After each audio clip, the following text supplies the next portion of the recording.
तो हम लोग स्टार्ट करते हैं आज का क्लास। आज के क्लास में हम लोग पढ़ने जा रहे हैं नॉन फाइनाइट वर्ब में पास्ट पार्टिसिपल। तो चलिए बोर्ड की ओर। आई होप कि बोर्ड विजिबल है आप सब लोगों को। पास्ट पार्टिसिपल होता क्या है? वर्ब का थर्ड फॉर्म होता है पास्ट पार्टिसिपल। इसका यूज हम लोग कैसे कैसे करते हैं ये इम्पोर्टेंट बात है। ठीक है, कठिन नहीं है, सब लोग जानते हैं। अगर इस पास्ट पार्टिसिपल को आप हैज या हैव के साथ यूज कर रहे हैं तब ये प्रेजेंट परफेक्ट कहलाता है।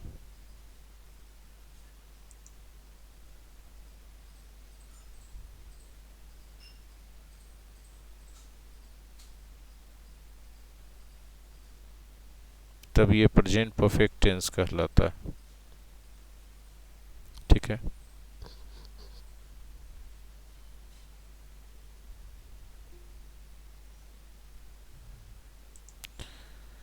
एग्जाम्पल के तौर पे एक सेंटेंस हम बोल देते हैं।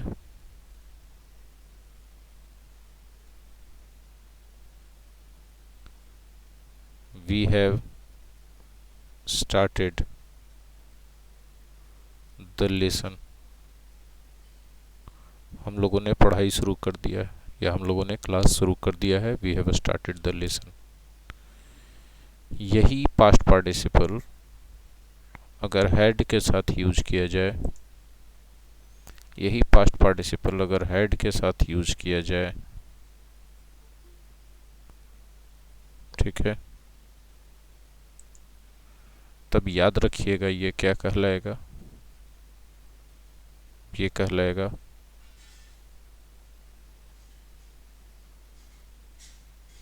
Past perfect. एक एग्जांपल देख लें।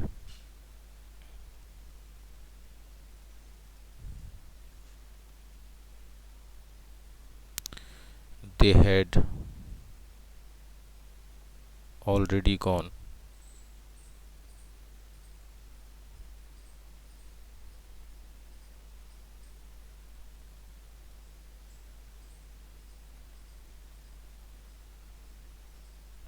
ठीक है, ये पास्ट पार्टिसिपल। आप यहाँ पर देख पा रहे हैं कि हैज हैव के साथ प्रेजेंट परफेक्ट, हैड के साथ मिला तो पास्ट परफेक्ट। अगर यही विल या शैल हैव प्लस V3 के साथ मिल जाए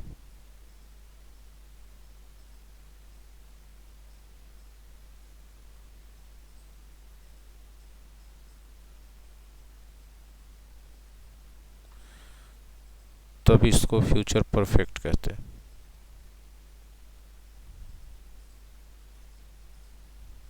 ठीक है, एग्जाम्पल के तौर पे देखिए, टेंस में सब आप लोग पढ़ चुके हैं जी। वी शैल हैव,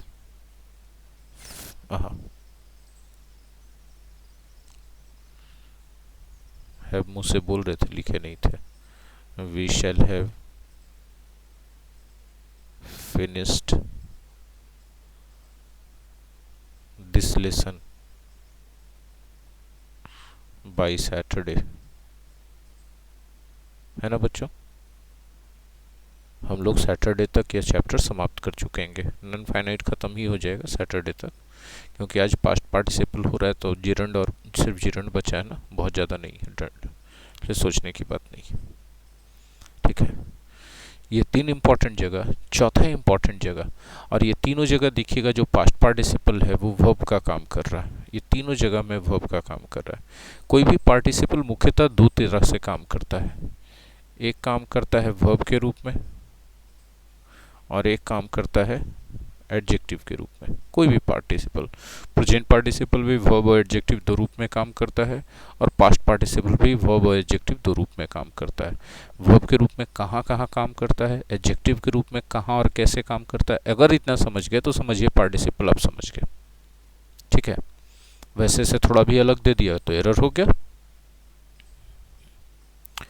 तो हम लोग बात कर रहे थे यहाँ भी जो हमारा तीनों जगह पर जो है ये सब जगह पर वर्ब का काम कर रहा है, ये सब जगह पर ये वर्ब का काम कर रहा है, एडजेक्टिव का काम नहीं कर रहा है। ठीक है, आइए अगला पॉइंट देखते हैं हम लोग इसके अगला उपयोग के बारे में।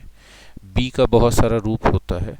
बी का रूप होता है is, are, am, was, were, been, being होता है ना। तो आपकी हम जानकारी के लिए बताना चाहेंगे कि बी के जितने भी रूप हैं इनमें से किसी के साथ भी अगर V3 आ गया तब ये पैसिव वॉइस कहा जाता है।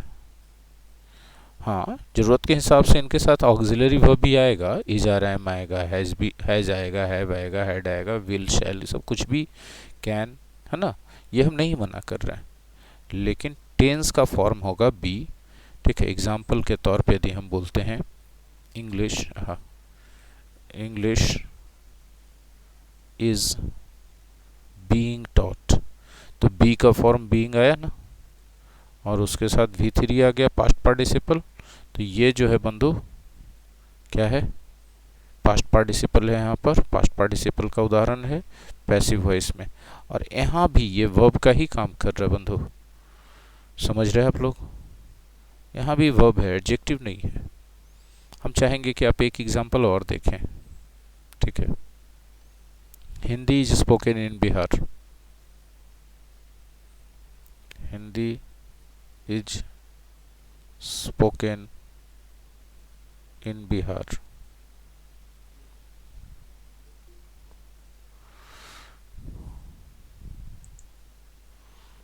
Hindi is spoken in Bihar, देखिए यहाँ बी का फॉर्म है और V3 है, ये जितना भी जगह सब V3 आ रहा है ना, ये वर्ब का काम कर रहा है। तो ये चार प्रमुख जगह ऐसे हैं जहाँ पर V3 वर्ब का काम करता है। ठीक है, अब आप देखना चाहेंगे जरूर कि V3 एडजेक्टिव का भी काम करता है। ठीक है,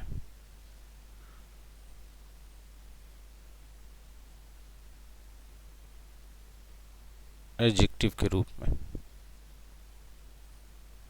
एडजेक्टिव के रूप में किसका यूज हम लोग देख रहे हैं, V3 का। बहुत सिंपल है, यदि हम बोलते हैं a broken chair, a broken chair, देखिए यहाँ चेयर नाउन है, चेयर कैसा, टूटा हुआ, ये एडजेक्टिव का काम कर रहा है जो वाकई में पास्ट पार्टिसिपल है। आई होप कि आपको समझ में आ गया होगा कि एडजेक्टिव के रूप में ऐसे कैसे काम करता है। एक और उदाहरण देखिए। ठीक है, ही वॉज टायर्ड,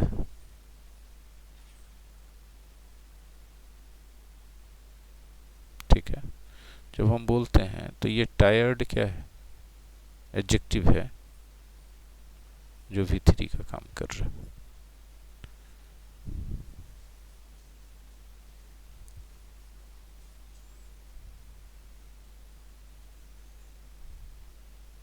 ठीक है,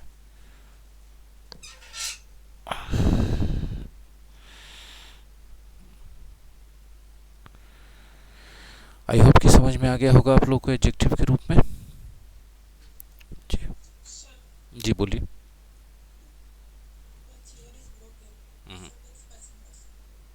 देखिए बहुत अच्छा सवाल है,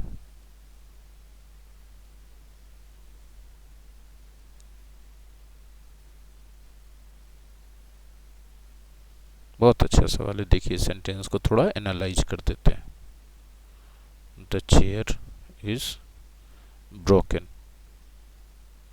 है ना। जब हम ऐसा बोल रहे होते हैं मेरे प्यारे बच्चों, तो फॉर्मेट तो इसका बिल्कुल पैसिव वॉइस का, बी का कोई भी रूप और मेन वर्ब का V3, फॉर्मेट पैसिव वॉइस का है, इसको कोई इनकार नहीं कर सकता है। लेकिन आपको एक बात यहाँ पर विशेष जानकारी और प्राप्त करनी बहुत ज़रूरी है कि पैसिव वॉइस दो चीज़ों के लिए उपयोग किया जाता है। एक तो एक्शन बताने के लिए जब डूअर नहीं है तो, ठीक है, और दूसरा अवस्था बताने के लिए भी। तो यहाँ पर अवस्था बताने के लिए इसका उपयोग किया जा रहा है, और जब अवस्था बताने के लिए उपयोग किया जाता है तो ये V3 एडजेक्टिव का काम कर रहा होता है।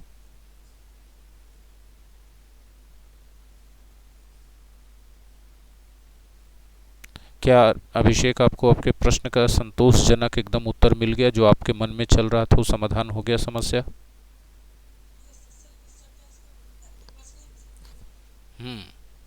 बहुत अच्छे, बहुत अच्छे, क्या बात है। तो देखिए, यदि हम बोलते हैं चेयर इज ब्रोकन, अगर आप इसका एक्टिव वॉइस कीजिएगा, कब? जब उसमें हम एक्शन हाईलाइट करना चाहेंगे, जब हम उसका एक्शन हाईलाइट करना चाहेंगे।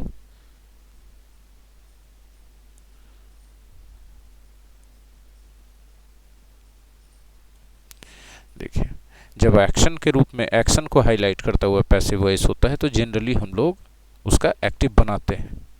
जब अवस्था को हाईलाइट करता हुआ रहे तो वो चूंकि अवस्था बता रहा है, एक्शन नहीं है, इसलिए उसका एक्टिव वॉइस नहीं बनाया जाता है। ठीक है, जैसे ही वॉज टायर्ड, ये भी तो वही चीज है, आपने गौर नहीं किया? ये भी तो वही चीज है, पैसिव वॉइस ही है ना? ये पैसिव वॉइस क्या बता रहा है? अवस्था। ठीक है, जब भी अवस्था या स्टेट बताता रहे तो स्वाभाविक यानी प्राकृतिक रूप से वो पैसिव वॉइस ही रहेगा। उसको यदि जबरदस्ती जुगाड़ लगा के एक्टिव बना भी दिए तो कहने को खाली एक्टिव रहेगा, पूरी दुनिया में किसी भी भाषा में उसका उपयोग जनरली लोग कर नहीं रहे होंगे। मेरी बात समझ में आई? चलिए चलिए, एडजेक्टिव के रूप में हम कुछ और भी बताने जा रहे थे, उसको गौर से देखें। उम्मीद है अभिषेक कि आपको आपके मन में जो भी दुविधा सवाल चल रहा होगा उसका जवाब मिल गया होगा पूरी तरह से। आगे बढ़ सकते हैं। ठीक है,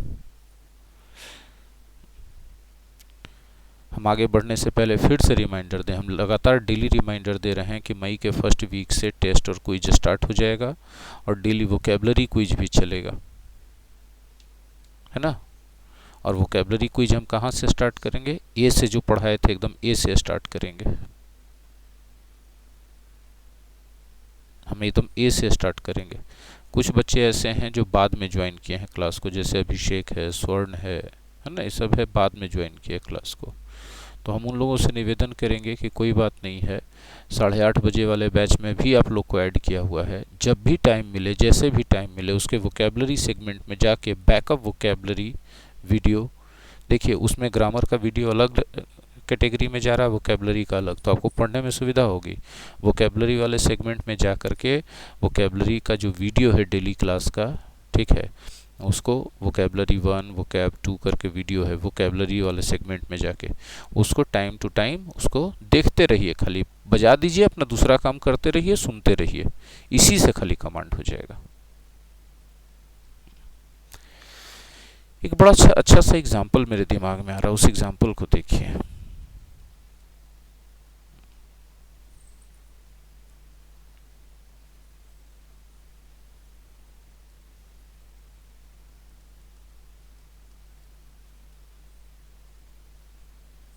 जिस नेता की जुलूस में हत्या की गई,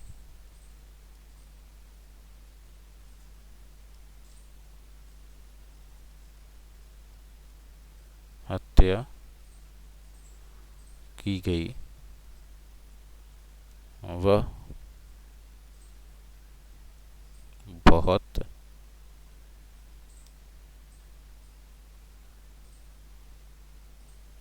ईमानदार था। ठीक है, अगर हमसे कहा जाए कि इसकी अंग्रेजी लिखो तो हम लिखेंगे the leader who was murdered.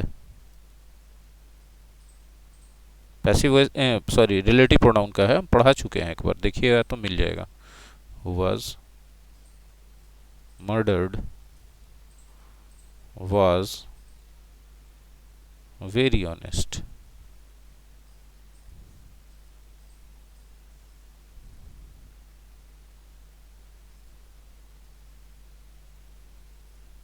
ठीक है, यहाँ पर देखिए, ये पूरा का पूरा, ये यहाँ से यहाँ तक ये रिलेटिव क्लाउज है आपका और पैसिव वॉइस में है, हाँ या ना बोलिएगा। जब कोई भी वाक्य में रिलेटिव क्लाउज रहे, रिलेटिव क्लाउज पैसिव वॉइस में रहे, उस पूरे रिलेटिव क्लाउज को हटा दीजिए और उसमें जो वर्ब यूज किया गया है उसके बदले, उस पूरे रिलेटिव क्लाउज के बदले उस वर्ब का पास्ट पार्टिसिपल खाली यूज कर दीजिए, वही अर्थ आ जाएगा। द लीडर जुलूस में हत्या की गई ना, वॉज मर्डर्ड, यहाँ पर छूट गया है थोड़ा सा, इसको इन द प्रोसेसन लिखना चाहिए था ना, लिखना चाहिए था ना, जुलूस में लिखा है ना, मर्डर्ड इन द प्रोसेसन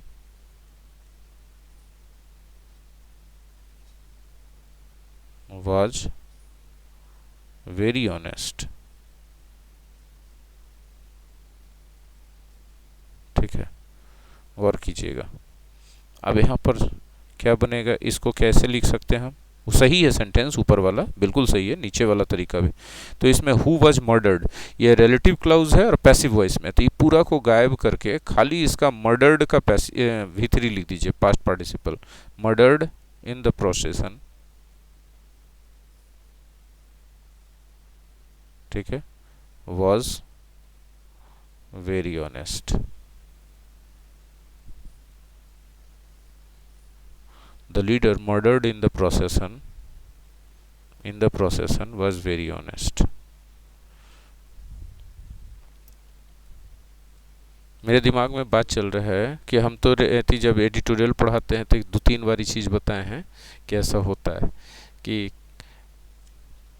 ते एकदम अंग्रेजी को अपना जी जान से, तब वो पता है क्या कर रहे होते हैं, वो एडिटोरियल देख रहे होते तभी बोलते सर एडिटोरियल में आप ही बोले थे, रेगुलर तौर पे, है ना, एकदम आता है डेली एडिटोरियल में। बोलना चाहते हैं कुछ अभिषेक जी, बोलिए। हाँ राजीव, बोलिए राजीव जी।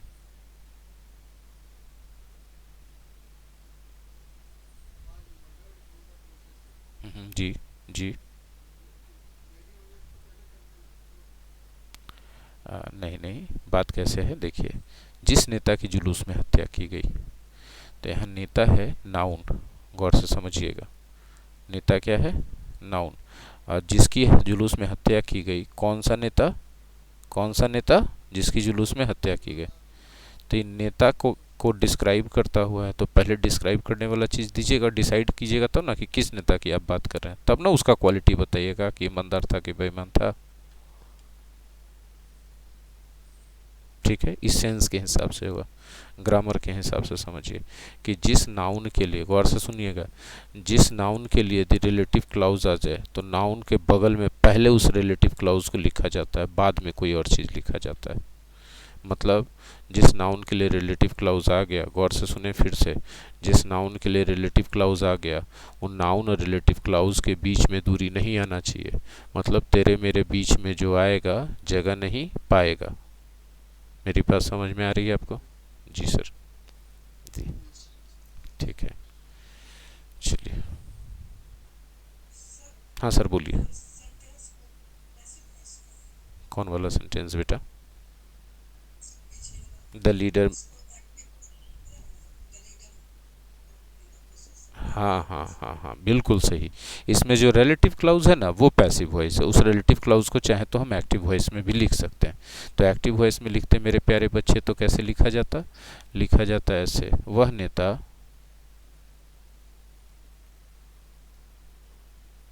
जिसको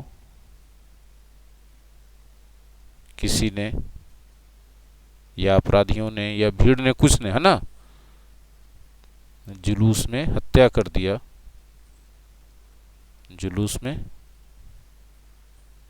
हत्या कर दिया, वह बहुत ईमानदार था।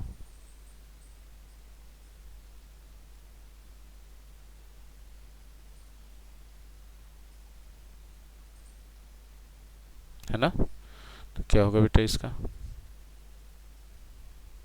The leader whom someone criminals, या द क्राउड, कुछ भी लिख सकते हैं क्योंकि यहाँ तो पता ही नहीं किसने मारा, someone murdered in the procession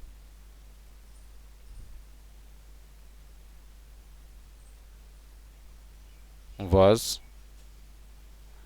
very honest।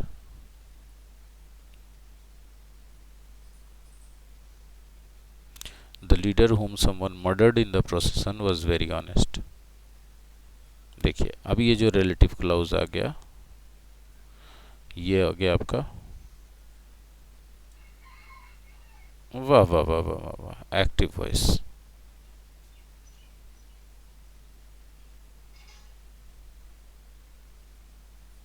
ये एक्टिव वॉइस हो गया।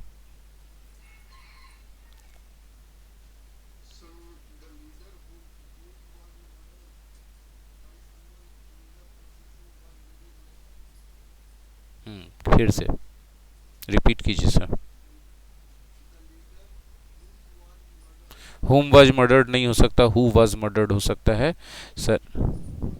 हाँ हाँ हाँ, कहना क्या। हाँ, बाई समवन लगाने की ज़रूरत नहीं होती है सर, पैसिव वॉइस में हम पढ़ाए हैं सर। फालतू होता है, उसके बिना भी सेंस आ ही जाता है ना। आगे बढ़े।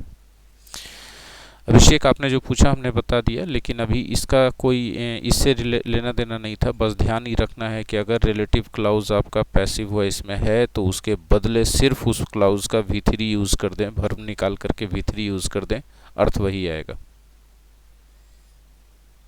ठीक है, आई होप कि सबको समझ में आ गया।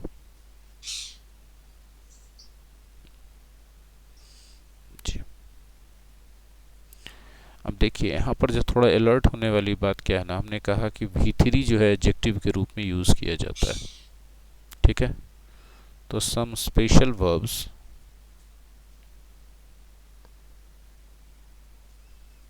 have two past participle forms.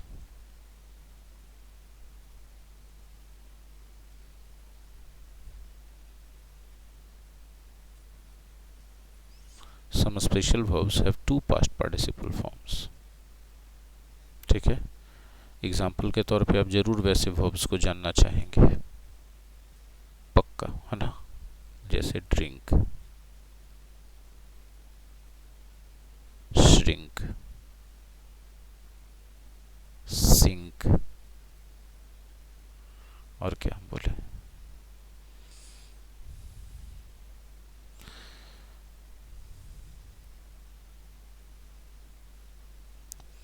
देखिए, ड्रिंक का अर्थ होता है पीना, इसका V2 ड्रैंक होता है, कौन नहीं जानता है। और V3 में दो होता है, ड्रंक भी होता है, ड्रंकन भी होता है। श्रिंक का श्रैंक, श्रंक भी होता है, और श्रंकन भी होता है। हाँ,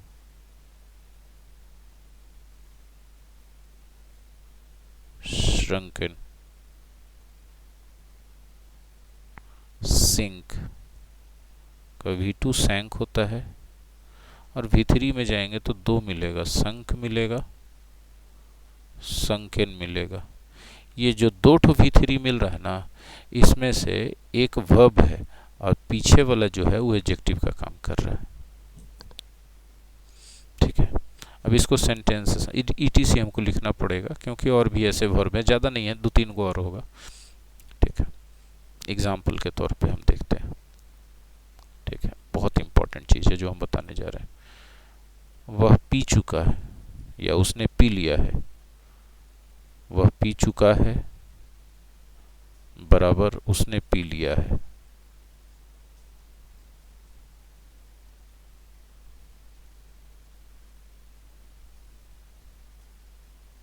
ठीक है, तब अंग्रेजी क्या होता है, ही हैज ड्रंक। और एक बड़ा अच्छा सा सेंटेंस बोलते, वह पिए हुए है, पिए हुए है मतलब उसकी अवस्था बता रहे हैं। ठीक है, तो वह पिए हुए है, तो he is drunken, he is drunken. अब गौर से देखिएगा तो यहाँ पर वर्ब जो है V3 वर्ब का काम कर रहा है, और यहाँ भी V3 ही है, लेकिन ये एडजेक्टिव का काम कर रहा है। चीज़ें समझ में आ रही है जो हम बोल रहे हैं सभी लोगों को। जी जी जी, एडजेक्टिव वाला फॉर्म जो होता है ना, जनरली अवस्था बताने के लिए। अब बोलिए सर जिसमें एक के को फॉर्म रहे तो वही जो है वर्ब बताने के लिए भी यूज होगा, वही अवस्था बताने के लिए भी यूज होगा। जैसे break, break, broke, broken, broken एक के को भी थी है, उसमें दो गो है नहीं। तो the chair is broken, the chair has been broken. हाँ कि नहीं? द चेयर इज ब्रोकन बोलने से एक सेंटेंस आया दिमाग में, ऐसे ही बता दें, ऐसे ही आ गया, बता देते हैं। द टीचर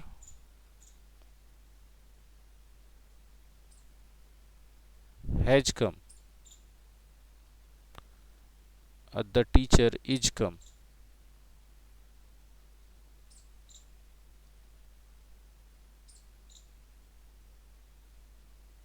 ठीक है, यहाँ भी V3 है, यहाँ भी V3 है। दोनों में से कौन सही कौन गलत, की दोनों सही कि दोनों गलत?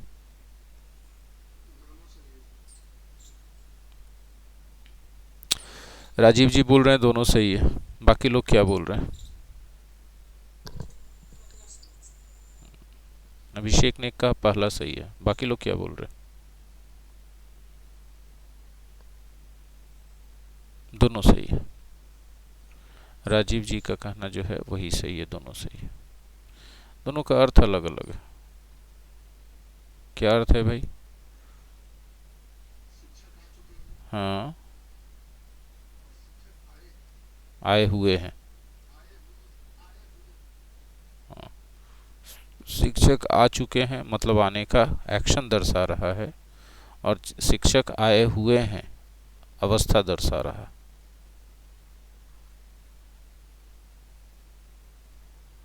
आए हुए हैं, आए हुए हैं को आप बोल सकते हैं बराबर देके शिक्षक उपस्थित हैं। शिक्षक आए हुए हैं मतलब उपस्थित हैं। सेंस में कोई फर्क नहीं पड़ रहा है, बस लिखने का तरीका अलग है। यहाँ पर आप कह सकते हैं कि जो कम V3 है वो प्रेजेंट के बराबर है, ये भी बोल सकते थे द टीचर इज प्रेजेंट या द टीचर इज अवेलेबल।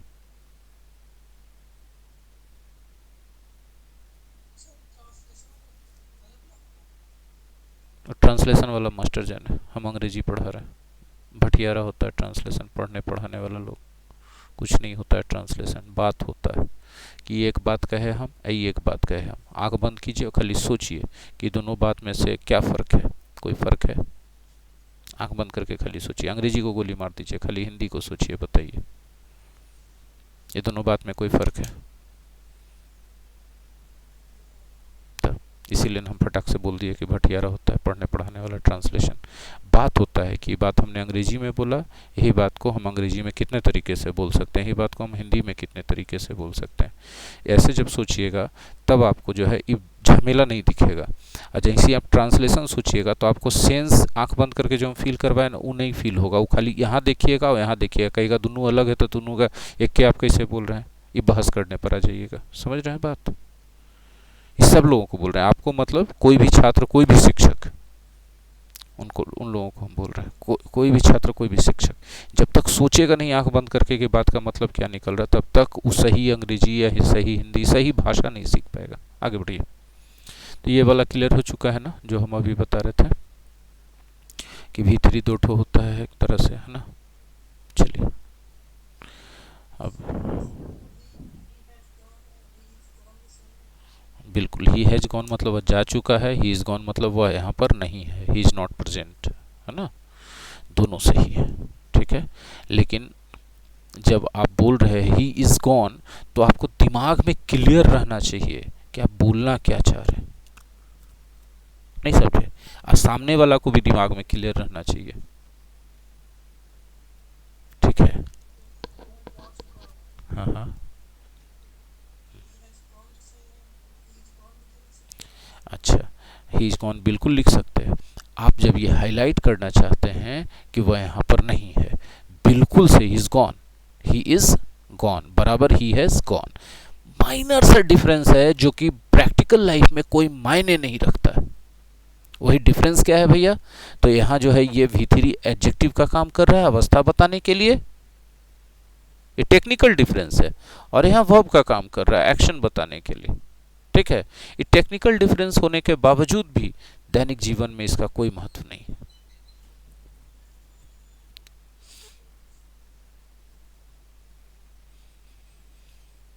आपको आपके प्रश्न का उत्तर मिला? हम आगे बढ़ें? चलिए,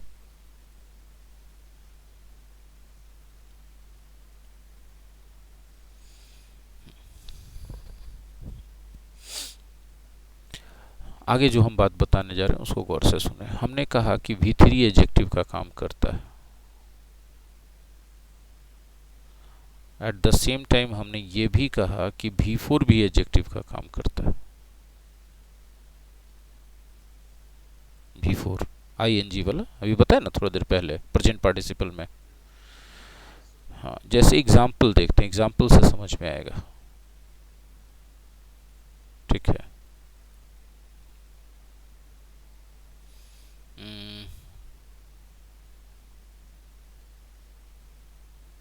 हम बोलते हैं वह थका हुआ था,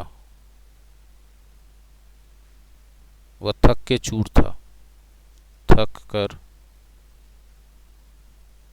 चूर था। ठीक है, इसका अंग्रेजी बनता है ही वॉज एग्जॉस्टेड।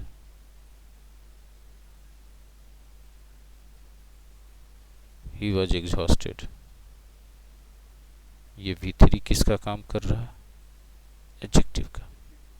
ठीक है, वह थक कर बहुत ज्यादा चूर था, इसमें जुड़ सकते हैं कि नहीं?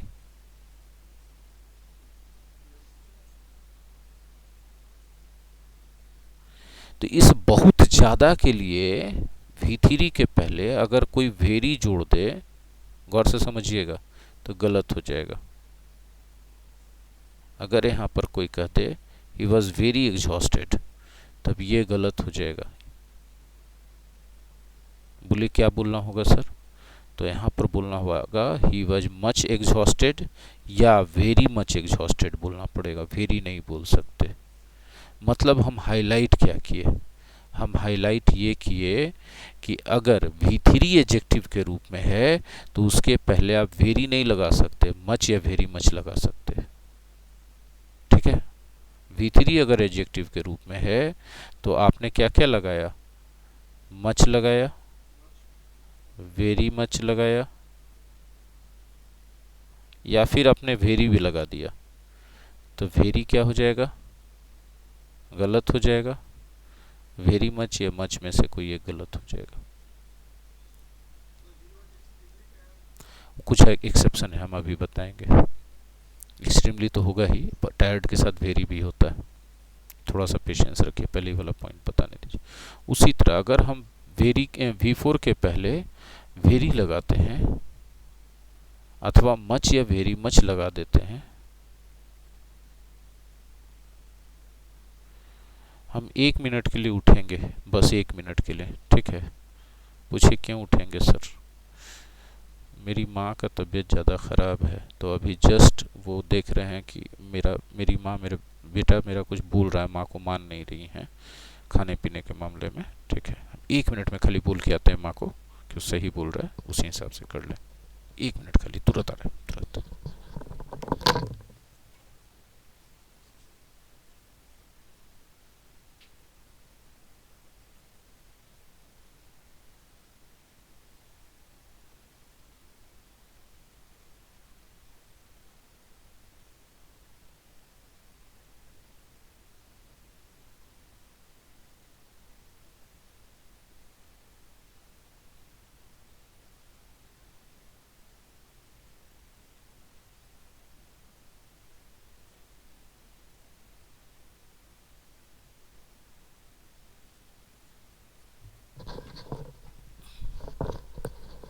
आगे अब देखिए हमने क्या बोला कि यदि V4 है तो उसके पहले वेरी, आवाज जा रही मेरी? हेलो, ठीक। अगर V4 है तो उसके पहले वेरी लगाएंगे, मच या वेरी मच बिल्कुल नहीं लगाएंगे, गलती से भी नहीं लगाएंगे। ठीक है, एक एग्जाम्पल, यह काम बहुत थकाने वाला है। यह काम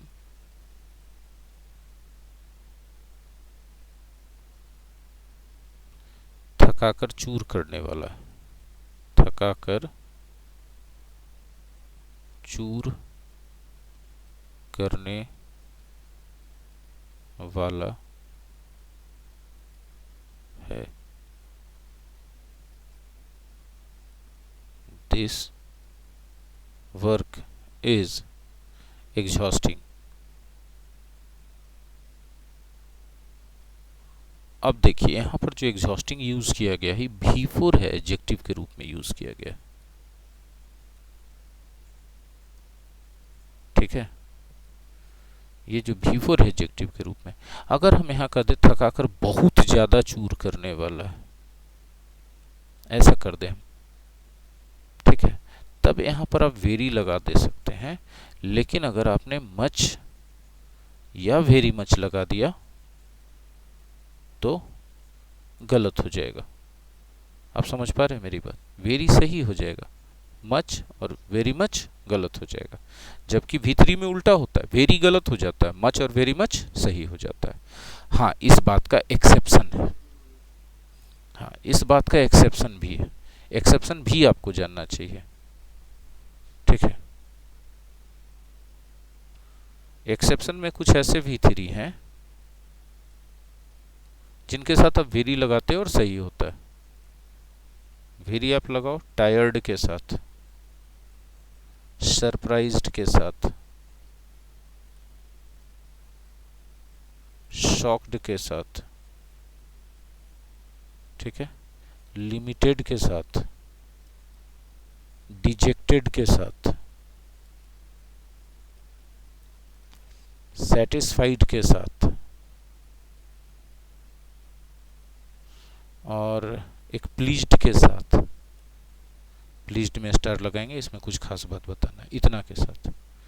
ठीक है, और हर लिस्ट में हम ईटीसी जोड़ते हैं क्योंकि जो हम लिस्ट बताते हैं वो एग्जाम पॉइंट ऑफ व्यू से बताते हैं कि एग्जाम में ये सब बहुत ज़्यादा पूछा जाता है, वो सब हम बता देते हैं। आपको यदि हम ईटीसी ना लिखें, आप कोई खुन्नस बांध ले कि अच्छा तुम बड़का काबिल हो रहा है, रुको हम तुमको गलत साबित करते हैं, तो वो क्या करेगा ना कि 2-4 को ऐसा खोज खोज के और ला देगा, कहेगा देखिए आपका लिस्ट अधूरा है। तो हम पहले ही बोल रहे हैं कि अधूरा है। समझ पा रहे हैं आप लोग मेरी बात? हम खुद बोल रहे हैं कि अधूरा है, ये 100% नहीं है।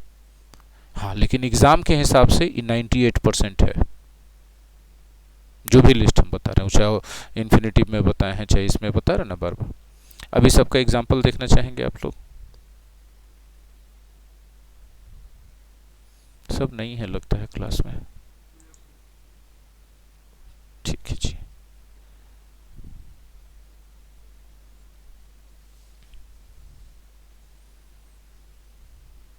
एग्जाम्पल देखिए।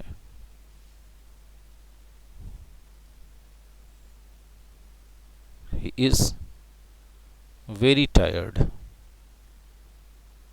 ठीक है, यहाँ देखिए V3 जो है एडजेक्टिव के रूप में काम कर रहा, उसके पहले वेरी बिल्कुल सही। अब बोलेंगे यहाँ मच सही होगा कि नहीं? क्योंकि V3 है तो मच या वेरी मच तो सही होगा ही होगा। एक्सेप्शन है कि यहाँ वेरी भी सही हो जाएगा। अगर यहाँ वेरी मच लिखे होते तो भी सही होता। अब सवाल होगा कि ज़्यादा सही कौन? बराबर सही, ये वाला प्रचलित ज़्यादा है, क्योंकि बोलना आसान होता है, सबके जुबान पे वेरी बैठा हुआ है, इसलिए प्रचलित ज़्यादा हो गया। ठीक है, प्लीज्ड में कुछ खास बात था। अभिषेक जी खाली अभिषेक बोल रहे, राजीव जी खाली रिस्पॉन्ड करते हैं, वरना दिक्कत। हाँ, सब नहीं रिस्पॉन्ड करते। यदि अभी राजीव ना रहे क्लास में तो हमको पढ़ाने का एनर्जी ही चला जाएगा। बाकी लोग तो एनर्जी देते ही नहीं।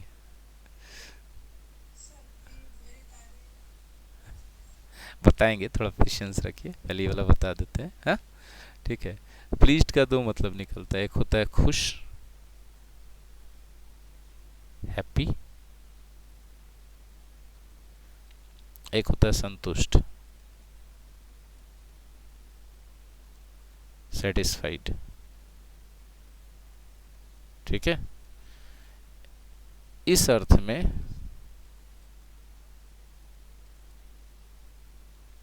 प्लीज्ड के पहले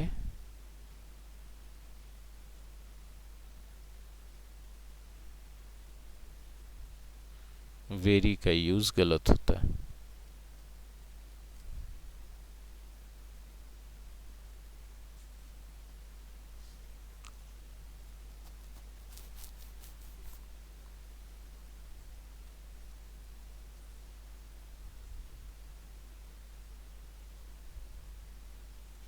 हाँ बच्चों, अब बोलिए सर हम कैसे जानेंगे कि खुश कब अर्थ आ रहा है, संतुष्ट कब अर्थ आ रहा है? तो इसके लिए तो हम बस दो गो सेंटेंस बोलेंगे, इससे आप समझने का प्रयास कीजिएगा वस्तु स्थिति को। बोले, एक राजा खाना खा रहा था।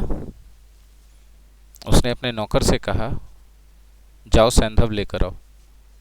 नौकर को क्या लाना चाहिए? सैंधव का दो अर्थ होता है, घोड़ा और नमक। ठीक है। वही राजा उसी नौकर से बोला सैंधव लेकर आओ, लेकिन उस समय वह युद्ध के लिए तैयार हो रहा था। अब नौकर को क्या लेकर आना चाहिए? आपने कैसे जाना कि सैंधव का मतलब नमक और घोड़ा में से कौन सा वहां पे होगा? बस बेटा यहाँ भी वही काम होगा, खुश और संतुष्ट में से कौन यहाँ पर होगा अर्थ, ये सिचुएशन से जाना जा सकता है।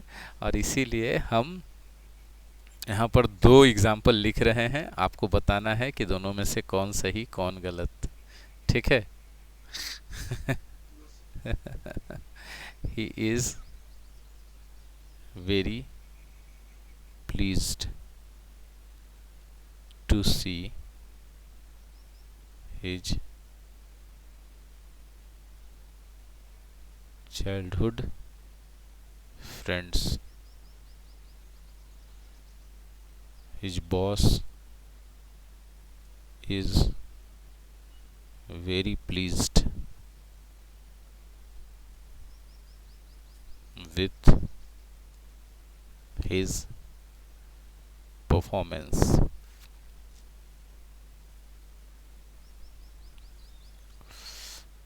बताइए।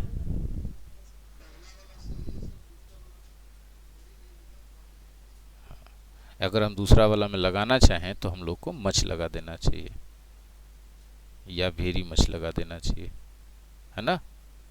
तो सही लगाने का मन है कि नहीं हम इसको मॉडिफाई करें।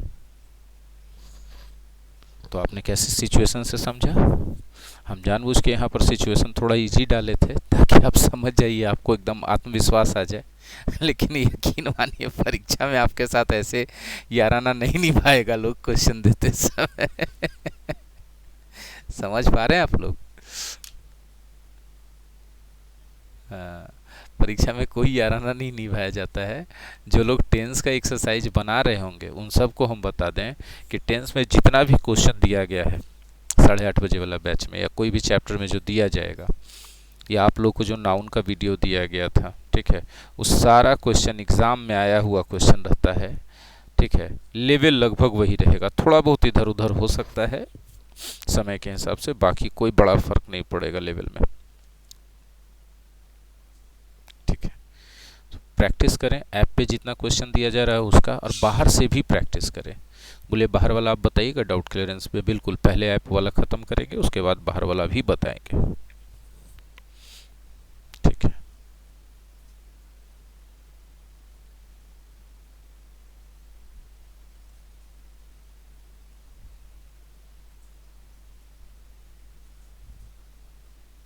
हैं सब लोग?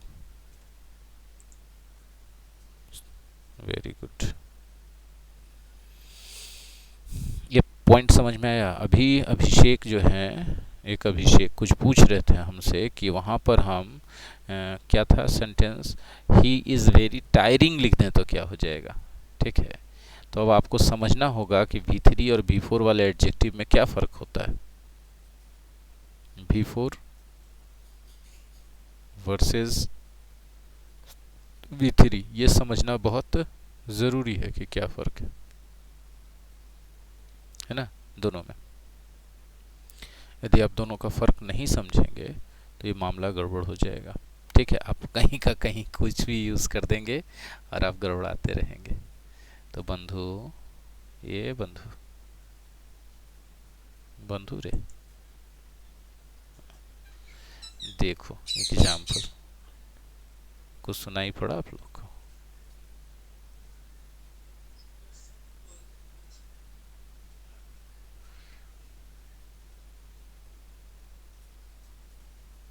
हमारे घर के पास एक कॉलेज है, नालंदा महिला कॉलेज, उसमें एक पेड़ है। हम लोग मनाते हैं कि कभी वो पेड़ ना कटे, क्योंकि जितना पेड़ था सब नालंदा महिला कॉलेज में से काट दिया गया। ठीक है, उस पेड़ पे हर साल कोयल का कूक सुनाई पड़ता है। सरप्राइजिंग और सरप्राइज्ड को समझिए। सरप्राइज मतलब होता है, दोनों बना है सरप्राइज से ही, तो पता है आपको। सरप्राइज नाउन भी है, हम इसका कॉन्सेप्ट समझा देंगे, और वर्ब भी है, ताकि आप ऐसा डिफरेंस हर एक शब्द में समझ सकिए, फील कर सकिए भीतरी बिफोर का। सरप्राइज का क्या मतलब होता है? सरप्राइज नाउन के रूप में आश्चर्य, जैसे उसने मुझे एक सरप्राइज दिया, तो सरप्राइज का मतलब एकदम सबसे छुपा के दिया जाने वाला गिफ्ट भी है ना। और सरप्राइज का मतलब आश्चर्य भी होता है, और आश्चर्यचकित कर देना वर्ब के रूप में होगा। और जब वर्ब के रूप में होगा तभी उससे बनेगा सरप्राइजिंग और सरप्राइज्ड। सरप्राइजिंग उस चीज को कहते हैं जो आपको आश्चर्यचकित कर दे, और सरप्राइज्ड उस चीज को कहते हैं, उस व्यक्ति को कहते हैं जो आश्चर्यचकित हो जाए। आप परीक्षा में 35 नंबर के आसपास का लिख के आए थे 100 में से, और नंबर आ गया 72। गौर से सुन रहे हैं आप लोग? ऐसा किस्मत का साढ़ कौन कौन है आप में से?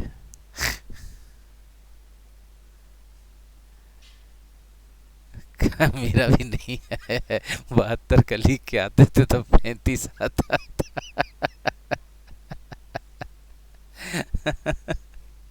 ठीक है, तो कोई ऐसा है जो 35 का लिख के चला है, अब 72 आ जाए, ठीक है ना, उसका 35 का लिख के आ जाए और 72 नंबर उसका आ जाए, तो उसका रिजल्ट सरप्राइजिंग हो जाएगा। और ये रिजल्ट देख के वो लड़का क्या हो जाएगा, सरप्राइज्ड हो जाएगा, कह रहे ऐसे कैसे हो? समझ में आ रहा है बात? आई होप कि अब आपको उसी तरह से शॉकिंग और शॉक्ड का भी फर्क समझ में आ जाएगा। जो चीज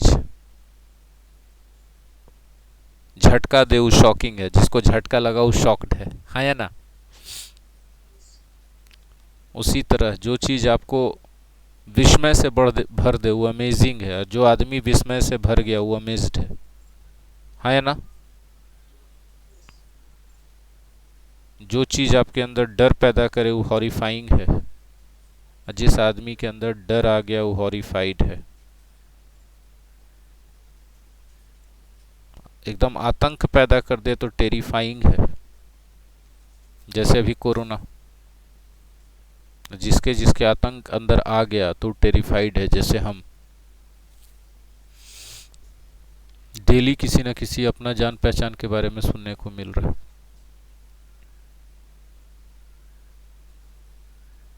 नहीं समझे? जो काम थका दे वो टायरिंग है, और जो थक गया वो टायर्ड है। अभिषेक, अब आपको समझ में आया कि वहां टायर्ड ही क्यों होगा, टायरिंग क्यों नहीं होगा?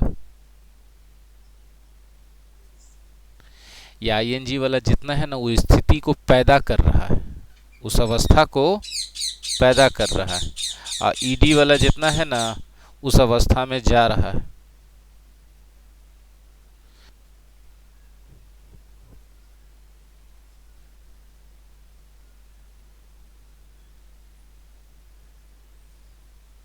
समझ में आया बंधु सब लोगों को? हाँ ना बोलो? बहुत बहुत कठिन चीज पढ़ा दिए बंधु, ये बंधु। तो आज हम V3 का भी तीसरे रेवाखंडे सप्तम अध्याय समाप्त भव कर दिए हैं, हाँ कि ना? हाँ, अब हम जो है कल पढ़ाएंगे जिरंड आप लोगों को, और अभी पढ़ाएंगे भोंकेबुलरी। कौन बुलरी? हाँ,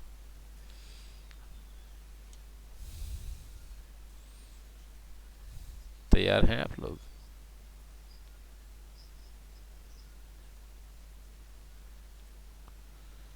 वोकेबलरी ए से पढ़ना शुरू कर दीजिए, क्योंकि क्विज स्टार्ट हो जाएगा मई के फर्स्ट वीक में। माँ सरस्वती का कृपा रहा, जितना काम किया जा रहा है वो सब काम यदि सफल हो गया तो जो जो कि 99% चांस है सफल होने का। बोले सर 1% का है, छोड़ के चलते हैं। 1% हम भगवान नहीं ना है जी, गारंटी कोई चीज़ का कर देंगे। डर नहीं लगता हमको। सब फर्स्ट वीक से, उसमें टेंस से स्टार्ट कीजिए, 10 से स्टार्ट होगा। ठीक है, फिर से बोलिए। ऑनलाइन बैच का कोई वैल्यू नहीं होता है। ऑनलाइन में बैच नाम का कोई चीज़ नहीं होता, वो एक बार बनता है, सब लोग के लिए वही होते रहता है। ठीक है, और वो भी इंडिविजुअल होता है। ऑनलाइन में बैच में सबका एक दूसरे का वैल्यू नहीं है। सपोज कि आपने अभी टेंस पहले कर लिया, क्विज बनते के साथ आप फटाक से देंगे। कोई 10 दिन बाद करेगा तो 10 दिन बाद देगा। बस समझ में आया? हाँ हाँ हाँ जी, हाँ जी, हाँ जी, हाँ जी। लेकिन अटेम्प्ट जो है रेस्ट्रिक्टेड रहेगा। एक क्विज को 2 बार से ज़्यादा नहीं अटेम्प्ट कर सकते। आप तुरंत तुरंत 2 बार कर दीजिए, चाहे 10 दिन पर कीजिए, 15 दिन पर कीजिए, वो आपकी मर्जी। अटेम्प्ट रेस्ट्रिक्टेड रहेगा। देखेंगे जैसा मन रहेगा, ना होगा तो शुरुआत में अनरेस्ट्रिक्टेड छोड़ देंगे कुछ दिनों के लिए, कि करो 20 बार ट्राई एक के क्विज को।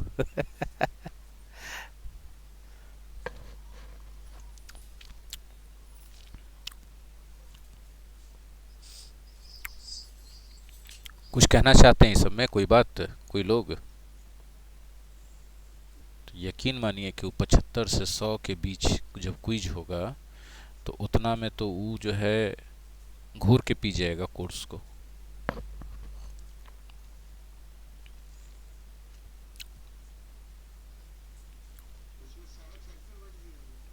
हर चैप्टर का 2 क्विज रहेगा, हर क्विज को 2 बार अटेम्प्ट करने का आप लोग को पावर मिलेगा। ये तो अभी डिसाइड नहीं किया बेटा। 25 क्वेश्चन। वोकेबलरी का तो अलग चलेगा ना, वोकेबलरी का तो डेली क्विज अलग चलेगा। जो ग्रामर वाला और ये सब से दूसरा सेक्शन वाला जो है टेस्ट, वो टेस्ट वाले सेक्शन में जाएगा। टेस्ट में अंदर जाइएगा तो 3 सेक्शन मिलता है, मॉक टेस्ट, क्विज और प्रीवियस एग्जाम। टेस्ट में जाइएगा तो ऐप में टेस्ट एक सेक्शन है ना बेटा, तो टेस्ट में जब जाइएगा तो उसमें 3 सेक्शन मिलेगा, मॉक टेस्ट, क्विज और प्रीवियस एग्जाम। ठीक है, तो टेस्ट के अंदर क्विज वाले सेक्शन में आपको ग्रामर का, रीडिंग राइटिंग का आपको टेस्ट मिलेगा। राइटिंग का नहीं मिलेगा, रीडिंग का मिलेगा। कॉम्प्रीहेंशन मिलेगा, फिल इन द ब्लैंक्स मिलेगा, पारा जंबल का टेस्ट मिलेगा। समझ रहे हैं बात? ग्रामर का टेस्ट मिलेगा, ग्रामर का टेस्ट मिलेगा। ठीक है, और डेली क्विज वाले सेक्शन में, जो कि ऐप में एक अलग सेक्शन दिखता है, टेस्ट के बगल में दिखता है डेली क्विज, उसमें वोकेबलरी का मिलेगा। वोकेबलरी वाला जो क्विज रहेगा 1 दिन के लिए विजिबल रहेगा। उस 1 दिन में आपने टेस्ट क्विज किया नहीं किया तो आपको फिर दोबारा नहीं दिखेगा।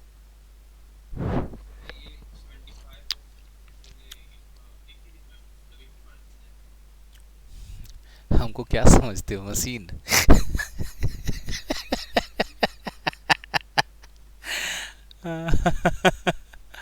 नहीं बेटा, मिलते चढ़ते रहेगा, जैसे जैसे बनते रहेगा ना बेटा, चढ़ते रहेगा। ठीक है। एक ही बार में 75 को बना के कैसे छुड़ाएंगे, बनाने में टाइम लगेगा। हाँ हाँ हाँ, सीरियल नंबर वैसे ही चलेगा बेटा, वैसे ही सीरियल नंबर चलेगा, आप एकदम पढ़िए। जो हाँ एकदम, टेंस के बाद वॉइस रहेगा, वॉइस के बाद नरेशन रहेगा। जो भी दिया हुआ, जिस सीरियल नंबर से बैच दिया थी, चैप्टर दिया हुआ है ना, उस सीरियल नंबर से क्विज जाएगा। बोलिए ऐसे क्यों कर रहे हैं? ताकि मेरे पास कोई काम करने वाला है नहीं, और ना हम उतना हर काम का डायरी मेंटेन कर सकते हैं, तो हमको याद रखना मुश्किल होगा। समझ रहे हैं? तो हम सीरियल नंबर से करते जाएंगे तो हमको याद नहीं ना रखना पड़ेगा। ऐप खोल के देखेंगे कहाँ तक हो गया है, उसके बाद का काम शुरू करेंगे। समझ रहे हैं?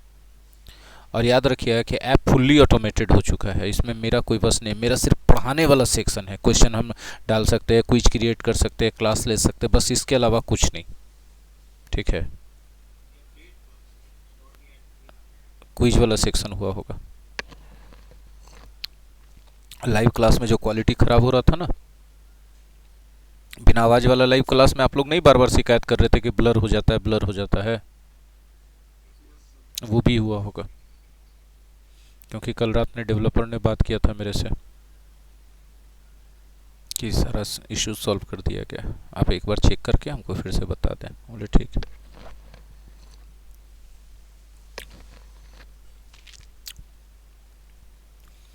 तो मेरे राज दुलारों, तैयार हो आप लोग? जब हम पूछते हैं तैयार हो तो आवाज ही नहीं निकलता है किसी का। कैसा, कौन सा एच से शुरू होगा ना, कि एच हो चुका है, कुछ क्या हुआ है, क्या है कि जी में ही अभी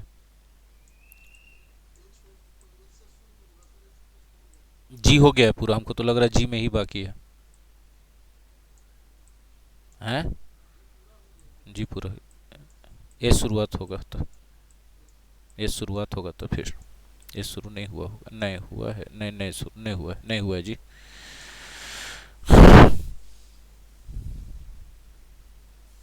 एच, एच से शुरुआत कर रहे, पहला वर्ड है हैबिट। पता है आपको हैबिट का क्या मतलब होता है? जी, ये नाउन है और इसका मतलब होता है आदत।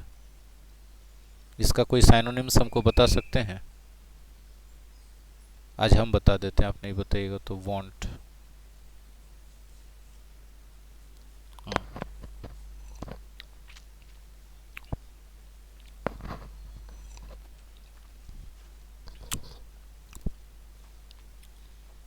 कंटेंट्स तो लगातार अपडेट हो रहा है, जैसे कल एडिटोरियल वाले में पूरा उसका वोकेबलरी डाला गया है। जनवरी मंथ का साइनो एंड तो हिंदी मीनिंग के साथ idioms and phrases, phrasal verb डाला गया है ना।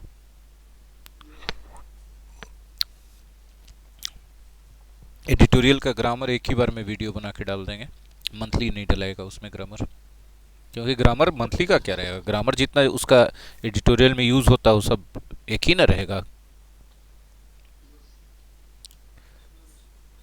अरे बेटा 1 तारीख से शुरू होगा, कंटेंट अभी जाना शुरू हो गया, तेज तर्रार लड़का बनाना भी शुरू कर दिया, फोन करना पहले सोल्यूशन डाल देने वाले, नहीं पर सोल्यूशन 1 तारीख से पहले नहीं डलाएगा। बेटा एफवा खोलो, एक्सप्लोर करो, थोड़ी कुछ हो जाएगा उससे, देखो पहला ही बैच है बच्चे मेरे, पहला ही बैच है। हाँ, 99 पेड है उसमें।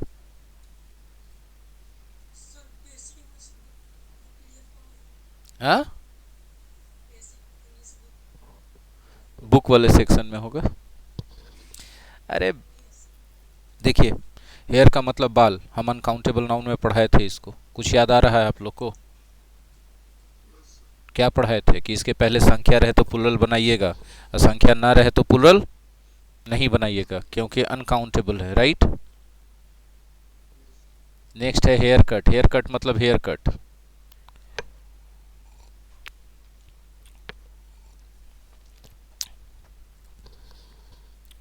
हेयर ड्रेसर सैलून को कहते हैं, हेयर ड्रायर मशीन होता है, पढ़ाया हुआ है जी, आपको याद नहीं था लगता है।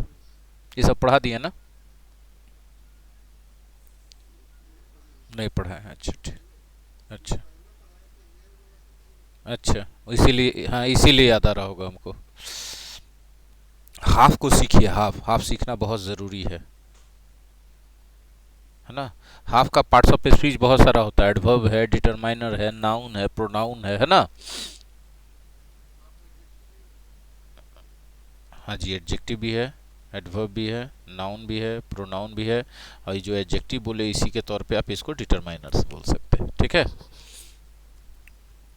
एग्जाम्पल तो जरूर जानना चाहेंगे।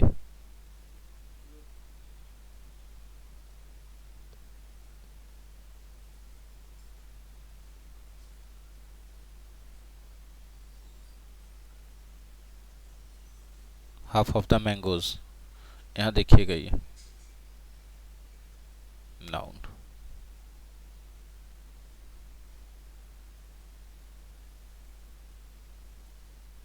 ही had a lot of mangoes, but he gave me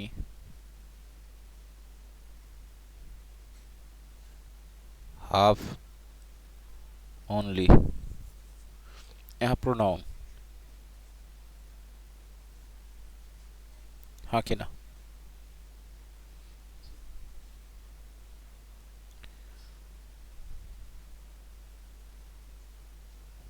he went half way through, वो सिर्फ आधे रास्ते ही गया। यहाँ एडजेक्टिव,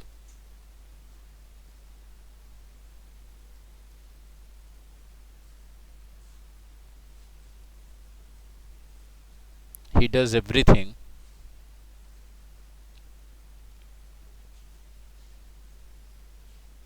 half heartedly। इसमें जो बुक बेसिक वाला बुक में दिया हुआ था ना, common error, fill in the blanks, वो सब भी उसमें शामिल कर दिया गया, ऐड कर दिया गया है 8:30 बजे वाले में। जो ढेर सारे एक्सरसाइज दिए हैं ना, उसमें मिला दिए हैं उस सब क्वेश्चन को।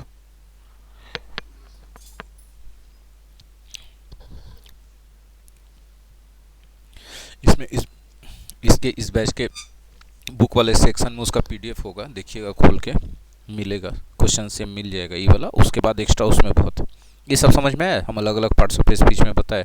हाफ हार्टेडली में यहाँ पर, यहाँ एडवर्ब के, हाँ यहाँ एडवर्ब, क्लियर हो गया? हाफ हार्टेडली मतलब आधे दिल से, आधे मन से। कोई कोई आदमी रहता है, कुछ काम कहिएगा ना तो वो अच्छा से नहीं करेगा, अनमने तरीके से कर देगा, तो हाफ हार्टेडली किया उसने। आई होप ही क्लियर हो गया होगा। हाफ प्राइस का मतलब आधा दाम, हॉल का मतलब हॉल, हैंड मतलब हाथ भी होता है, और हैंड मतलब सौंपना भी होता है। हैंड नाउन के रूप में और वर्ब के रूप में, है ना। और हैंड मतलब हाथ होता है, और हैंड मतलब देना होता है। जनरली हैंड ओवर और हैंड इन दो तरीके से यूज़ किया जाता है, ठीक है। देखिए ना, बता ही देते हैं, काहे के लिए छोड़े।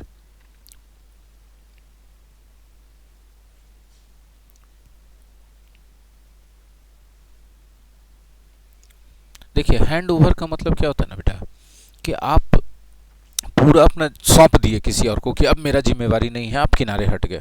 और हैंड इन का मतलब होता है कि आपको जो टास्क दिया गया था, कोई भी, वो चाहे होमवर्क के रूप में, स्टूडेंट हैं तो, या हम कहीं जॉब कर रहे हैं तो हमको कोई रिस्पॉन्सिबिलिटी दिया गया, तो हम उसको पूरा करके जांचने के लिए, मूल्यांकन के लिए अथॉरिटी को दे दिया कि देखिए कितना सही हुआ कितना गलत हुआ, तब हैंड इन करते हैं।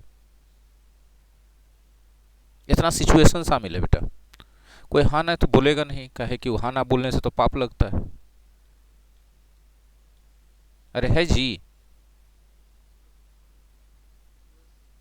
मेरा आवाज नहीं जा रहा है? नहीं, हमको लगा कि पंडित जी बोले कि पाप लगेगा हाँ ना बोले से क्लास में, मास्टर के सामने।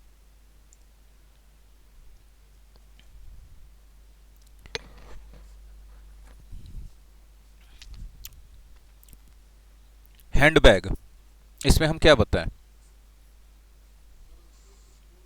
बोलिए अभिषेक, आवाज नहीं आ रही बेटा। आप लोग को अभिषेक की आवाज आ रही है क्या? हाँ, सर सर तक तो हम भी सुने थे। उसके बाद?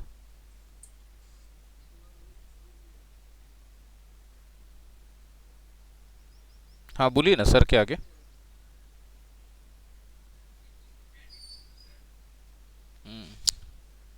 हैंड इन होता है बच्चे कि जब आपको कोई जिम्मेवारी दिया गया तो आपने उसको पूरा कर दिया और अपने अथॉरिटी को सौंपा कि देखिए जरा चेक करके कितना हद तक सही हुआ है, ये हैंड इन करना होता है, ठीक है। हैंड ओवर करने का मतलब आपने अब उसको छोड़ दिया, अब तुम समझो, हवाले कर दिया, अब तुम समझो, ठीक है। हैंड हेल्ड, है ना। क्या बोल सकते हैं? हाँ,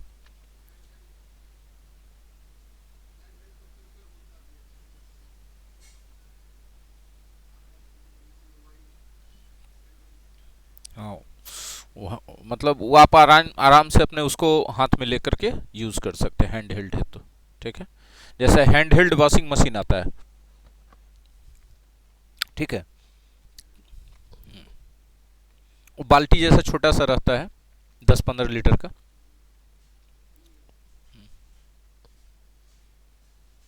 चलिए, हैंड हेल्ड के बाद हैंड इन हम बता चुके बेटा, हम दोबारा नहीं भूखेंगे। हैंड करचीफ रूमाल होता है। हैंडल, हैंडल करने का मतलब,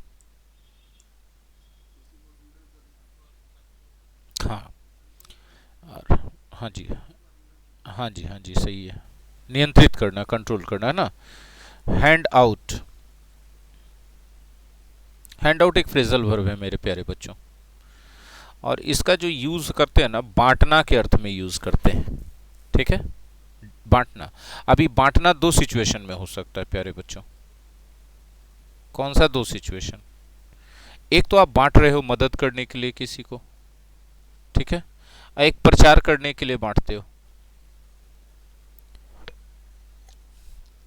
पैम्पलेट, बुकलेट वगैरह छपवा के बंटवा देते हो, तो आप हैंड आउट करते हो, वो एडवर्टीजमेंट के तौर पे। इस लॉकडाउन में बहुत सारे एनजीओ सामने आए और उन लोगों ने गरीबों को बहुत सारी काम की चीजें हैंड आउट की। हाँ ना, कोई कुछ नहीं बोलेंगे ना। हैंडसम, हैंडसम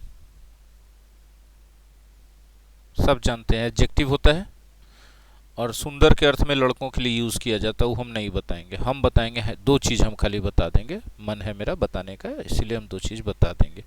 एक तो बता देंगे handsome amount of money,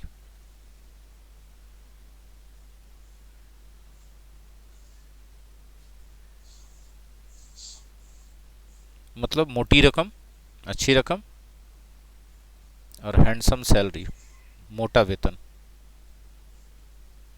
handsome payment भी हो सकता है कि नहीं हो सकता है?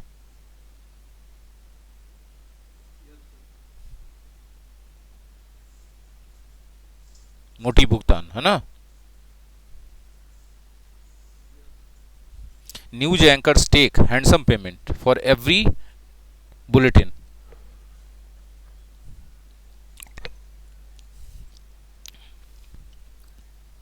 Some news anchors have fixed salary, fixed handsome salary, and they take some handsome payment or amount of money also for every bulletin. Double salary लेते हैं वो लोग, कि सैलरी तो मेरा बंधा हुआ है, बुलेटिन पढ़ेंगे तो इतना अलग से लेंगे।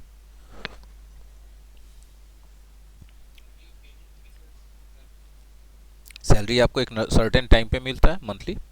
पेमेंट तो आपका वो भी हो सकता है, सैलरी भी एक पेमेंट है। कोई काम करके आया, पैसा लिया, वो पेमेंट है। सामान दिया, वो भी पेमेंट लेगा। हाँ कि नहीं? नहीं नहीं, कोई जरूरी नहीं है, हर चीज जहां पैसा दे रहा हूं पेमेंट हो रहा है। ठीक है, वो सामान के बदले दें, सर्विस के बदले दें, वो पेमेंट है जी, भुगतान है वो। पेमेंट का मतलब खाली होता है पैसा देना। सैलरी जो है महीना पर किसी को मिलने वाला काम के बदले।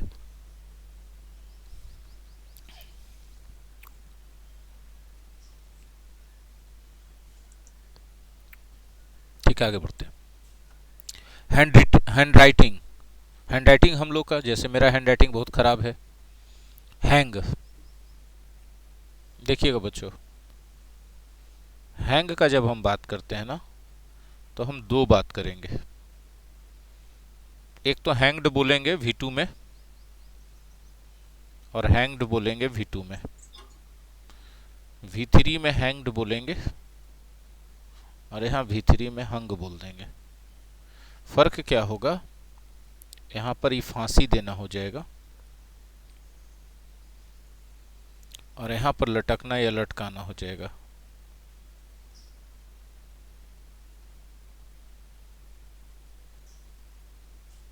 ठीक है बच्चों, हाँ ना बोलो। हैंग के बाद अगला वर्ड क्या है भाई? Hang out. Hang out friends के साथ करते हैं, पार्टी करने जाना। हैंग आउट करने का मतलब समय बिताना, परिवार वालों के साथ, दोस्तों के साथ, काम से अलग होकर। ठीक है, उसमें पार्टी करना भी हो सकता है, बाहर घूमने जाना भी हो सकता है। ठीक है,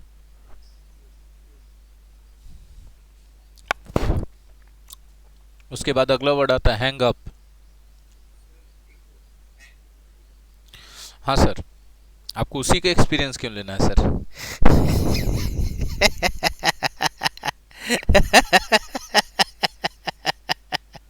कभी कभी हम ज़्यादा छिड़ हाँ, हम कभी कभी ज़्यादा छेड़ देते हैं बच्चों को। बच्चे शर्मा जाते हैं कि सर क्या। हाँ हाँ, बता रहे बेटा, बता रहे। हैंग अप क्या होता है? हैंग अप करते हैं हम जैसे फ़ोन उन करते करते बीच में किसी को वेटिंग पे डाल देते हो तो उसको भी हैंग अप करते हैं, या फ़ोन कभी कभी हैंग कर जाता है, वो होता है। ठीक है। और आपने एक हैंग ओवर पूछ दिया। ठीक है। आप में से कितने लोग अल्कोहलिक ड्रिंक पीते हैं? अल्कोहलिक ड्रिंक जब आप रात में पीजिएगा या पीते होंगे तो सुबह में सर थोड़ा भारी लगना, सर घूमना, ये सब होता है ज़्यादा अल्कोहलिक ड्रिंक करने के बाद। तो जो ये आफ्टर आफ्टर इफेक्ट होता है ना सुबह का, यही हैंगओवर कहलाता है। ठीक है।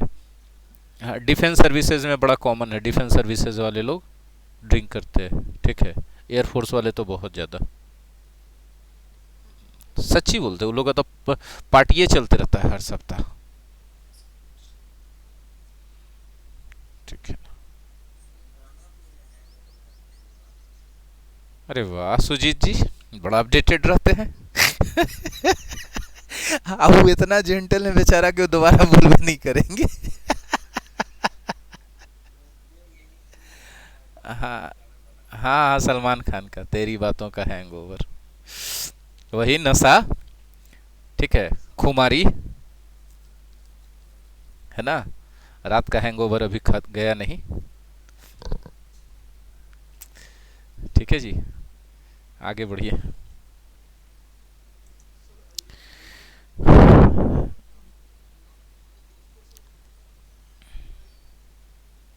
हाँ जी, हैंग आउट का मतलब होता है आप कि कहीं भी मिलने विलने जा रहे हैं, पार्टी करने जा रहे हैं, रेस्टोरेंट में जा रहे हैं, पार्क वगैरह में बैठ के टाइम स्पेंड करने जा रहे हैं, मतलब फ्री टाइम बिताना दोस्तों के साथ। लेकिन हाँ, घर के अंदर नहीं, जनरली हैंग आउट हम लोग बाहर ही करते हैं। ठीक है। हैपन, हैपन बताना चाहेंगे, बड़ा अच्छा चीज़ है, हमको लगता है कि बताना चाहिए, बाकी आप लोग देख लीजिए।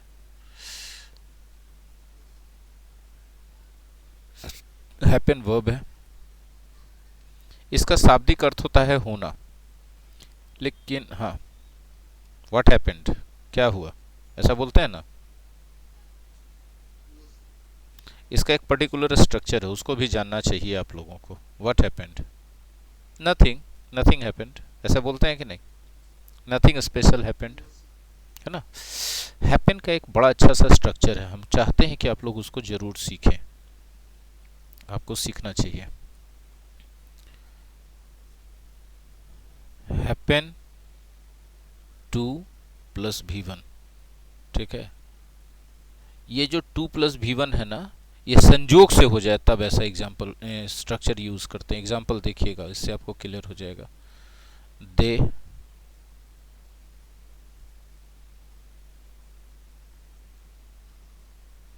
happened to meet his their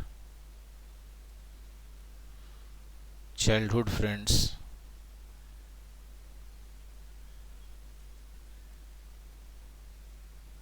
in the market। मतलब वे लोग अपने बचपन के दोस्तों से बाजार में मिले, तो मिले प्लानिंग करके नहीं गए थे, संजोग से भेंट मुलाकात हो गई, तो हैपन टू मीट, है ना, है ना। हैपन टू मीट मतलब met by chance, met by chance, without any planning, without any effort. हाँ जी, कोई एफर्ट नहीं था, कोई प्लानिंग नहीं था। सिखा तो बहुत सारा चीज़ देते ना बंधु।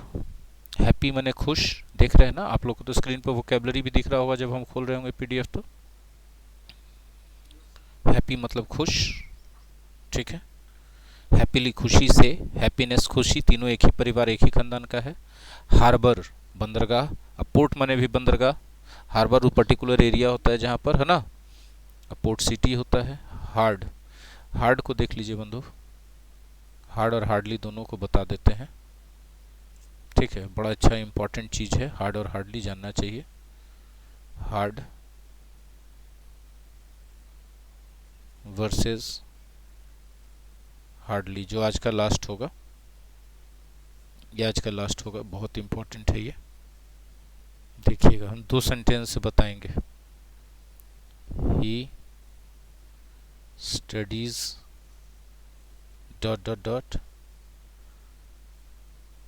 so he will definitely pass the exam।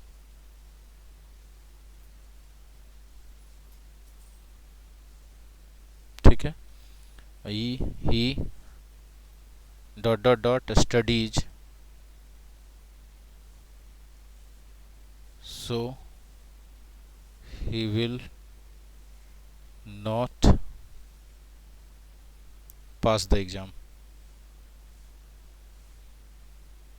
ठीक है, एकदम इजीएस्ट तरीके से हमने आपको समझाने का कोशिश किया हार्ड और हार्डली के बीच डिफरेंस। गौर से देखिएगा, वर्ब है, बाद हमेशा हार्ड भरेगा, और वर्ब है, इसके पहले हार्डली भरेगा। हार्डली का अर्थ आता है ना, नहीं या ना के बराबर। स्टडीज हार्ड, वह बहुत पढ़ाई करता है। यदि आप किसी काम को हार्ड करते हो तो इसका मतलब आप उसमें काफ़ी एनर्जी लगाते हो, काफ़ी टाइम और काफ़ी मेहनत लगाते हो। ये स्टडीज हार्ड मतलब वह बहुत पढ़ाई करता है, बहुत एनर्जी, बहुत मन लगाकर, बहुत मेहनत से पढ़ाई करता है। लेकिन यदि हम बोलते हैं ही हैज़ हार्डली स्टडीज, ना के बराबर पढ़ता है। एकदम अपोजिट हो गया कि नहीं दोनों एक दूसरे का बात, दोनों बात एक दूसरे का अपोजिट हो गया, राइट। जगह भी अपोजिट है, एक है वर्ब के बाद, एक है वर्ब के पहले, है ना। तो आपको इस चीज का ध्यान रखना है। दूसरा चीज देखिए, एक और एग्जांपल हम दे रहे हैं। Hardly does he come hair. ठीक है, इसका मतलब होता है ही हार्डली कम्स हेयर। मतलब क्या है कि हार्डली जब बीच में है तब तो ठीक है, वर्ब के पहले रहेगा। अगर हार्डली शुरू में चला गया, देखिए वर्ब के पहले हार्डली है, हाँ या ना बोलिएगा। हाँ, जब हार्डली सेंटेंस के शुरू में चला गया तो सब्जेक्ट के पहले ऑक्सिलरी वर्ब आना पड़ेगा, प्रश्नवाचक नहीं बनेगा। अब ये ऑक्सिलरी वर्ब जो भी है वो टेंस के हिसाब से आ रहा है, लेकिन सब्जेक्ट के पहले आ रहा। नहीं नहीं, इन्वर्सन कहते हैं इसको, एडवर्ब में पढ़ाएंगे वर्ब के बाद। वर्ब खत्म होने दीजिए, अभी वर्ब चल रहा है ना, वर्ब के बाद, ठीक है। Hardly had he come here when या बिफोर दे लेफ्ट।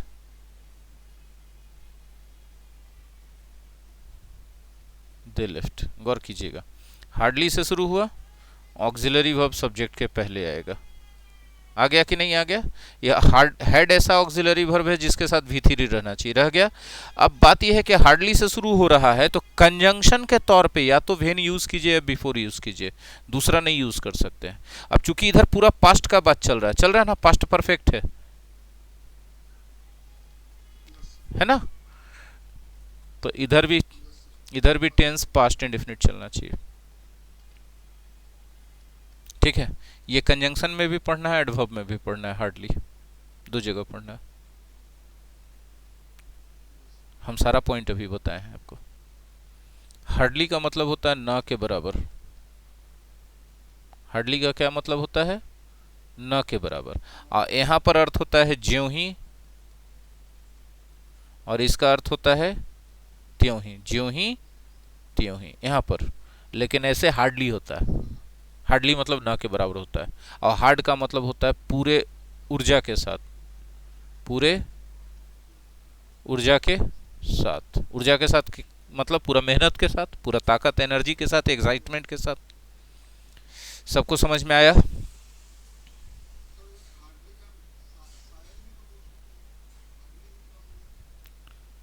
तो शायद यहाँ आता है शायद ही, शायद नहीं, शायद ही मतलब ना के बराबर, वही तो लिखे हैं।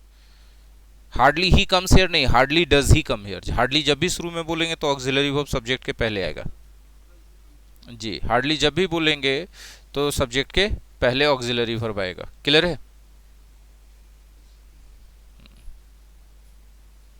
तब आज के लिए इतना ही पर समापन समारोह करना पड़ेगा। किसी का कोई कंफ्यूजन? धन्यवाद। वेलकम।